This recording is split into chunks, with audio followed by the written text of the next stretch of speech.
समझ ले सभी प्रिय विद्यार्थी, एक चीज और समझ ले कि सत्यादि शर्मा क्लासेस में यहाँ की फैकल्टी को वाकई में बहुत लंबा अनुभव है।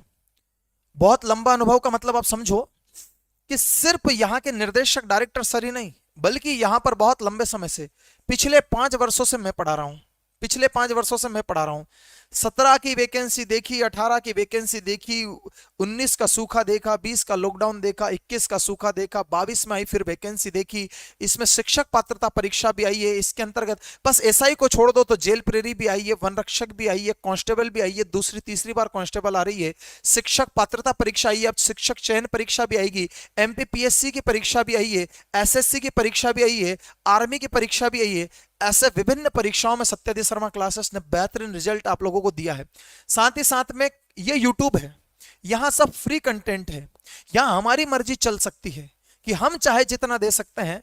आपकी मजबूरी, आप इतने ही करो। आप खूब कमेंट भी करोगे कुछ नहीं होगा, पर आपको कमेंट करके परेशान होना पड़े, आपको हमारे आगे पीछे दौड़ना पड़े, आपको कहीं और से समय खराब करना पड़े, ये नौबत आपको सत्यादि शर्मा ने कभी नहीं आने दी और ना मैं आने दूंगा। इस कारण से आप लोग सत्यादि शर्मा क्लासेस के साथ में अगर जुड़े रहे तो निश्चित तौर पर 17 जगह भागने की आवश्यकता नहीं। एक पल्लू पकड़ो, दाता तुम ही हो, तुम पार लगाओ। जीवन में एक दिन ऐसा आएगा, पार लगोगे और बहुत जल्दी आएगा। महाभारत में धृतराष्ट्र अंधे थे, धृतराष्ट्र को कुछ नहीं दिखाई देता था, लेकिन उनका कलेजे का टुकड़ा दुर्योधन महाभारत में लड़ रहा था और वो पूरी कथा वो संजय के मुख से सुन रहे थे। आंखें संजय की थी। विश्वास हो तो धृतराष्ट्र जैसा, अगर विश्वास धृतराष्ट्र जैसा करने वाला हो तो बचाने वाला भी संजय जैसा होगा। अगर भीम दुर्योधन को दो गदे भी मार रहा था और दुर्योधन धूल में लपेटे खा रहा था, तो संजय ने कहा महाराज बहुत अच्छा, दुर्योधन बहुत वीरता के साथ लड़ रहा है। उसकी ये वाणी दुर्योधन के संबंध में कही गई वाणी धृतराष्ट्र को संबल प्रदान करती थी, वरना वो पुत्र मोह में पागल था। देख तो नहीं सकता था लेकिन महसूस कर सकता था। तो धृतराष्ट्र को पूरा युद्ध दिखाने वाला और अपने बेटे कलेजे के टुकड़े की मौत तक बांध के रखने वाला संजय था, क्योंकि विश्वास था संजय पर धृतराष्ट्र को।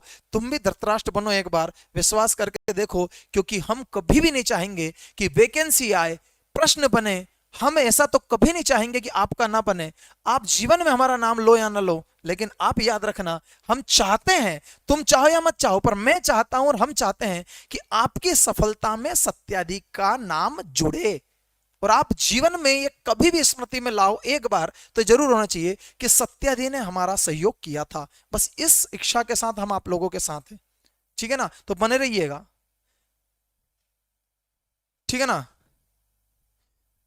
सर आपके पढ़ाए हुए में से एनटीपीसी सीबीटी 2 जैसी एग्जाम में प्रश्न आए थे, वो भी 3। वाह, थैंक यू सो मच।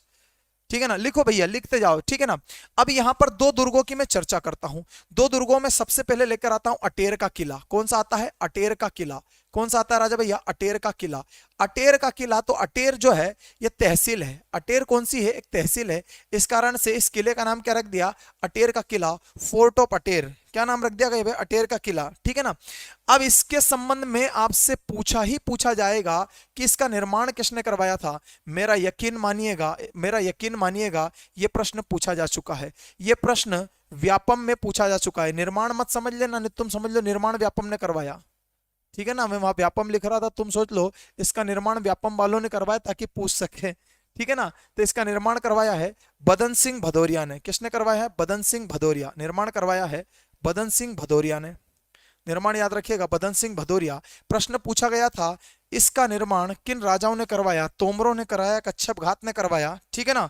ठीक है ना? महासिंह, महासिंह ने करवाया। महासिंह भी शामिल थे, बखत सिंह भी शामिल थे, महासिंह शामिल थे, बखत सिंह शामिल थे। तो आपको चीजें समझ में आ रही होगी कि अटेर का किला अटेर तहसील के नाम से भिंड जिले में आता है। बदन सिंह भदौरिया, बदन सिंह भदौरिया, महासिंह, बखत सिंह, इन सभी ने मिलकर निर्माण करवाया था किसका? अटेर के दुर्ग का। किसका निर्माण करवाया था? अटेर के दुर्ग का। आपसे पूछा जाएगा सदी, तो याद रखिएगा सदी थी 17वीं शताब्दी। 17वीं शताब्दी, अच्छा 17वीं शताब्दी थी तो याद रखिएगा ये 1664 से लेकर 1668 ईस्वी तक इसका निर्माण हुआ था। इन 4 साल में तो जानकार लोग सब जानते हैं कि वर्ष 1664 टू 1668 था, तो इसकी सदी कौन सी होगी? 17th सेंचुरी होगी। ठीक है ना?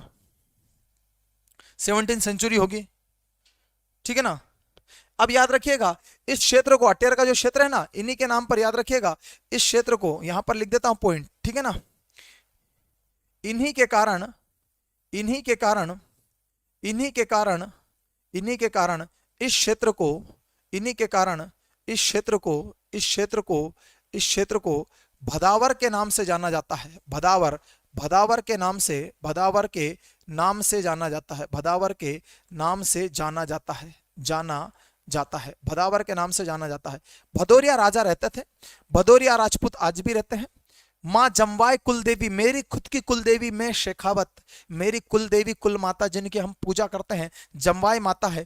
इनकी कुलदेवी भदावरों की, भदौरिया राजाओं की कुलदेवी याद रखिएगा, इनकी कुलदेवी कुल माता जमवाई माता है। तो याद रखिएगा इनकी कुलदेवी कौन सी है? जमवाई माता। कौन सी माता है? जमवाई माता। कौन सी कुलदेवी है? जमवाई माता। मतलब मैं आपको प्रैक्टिकली पढ़ा रहा हूं, किताब का पढ़ा भाड़ में चला जाएगा, बात करते में जो निकल कर आया वो काम आएगा। मैं शेखावत, ये भदौरिया, जमवाई माता, जमवाई माता जिनकी कुलदेवी एक, वो सगे भाई बंद।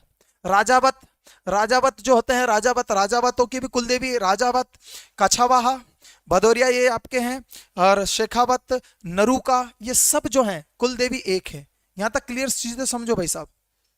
धार का नंबर कब आएगा? धार का नंबर आएगा भैया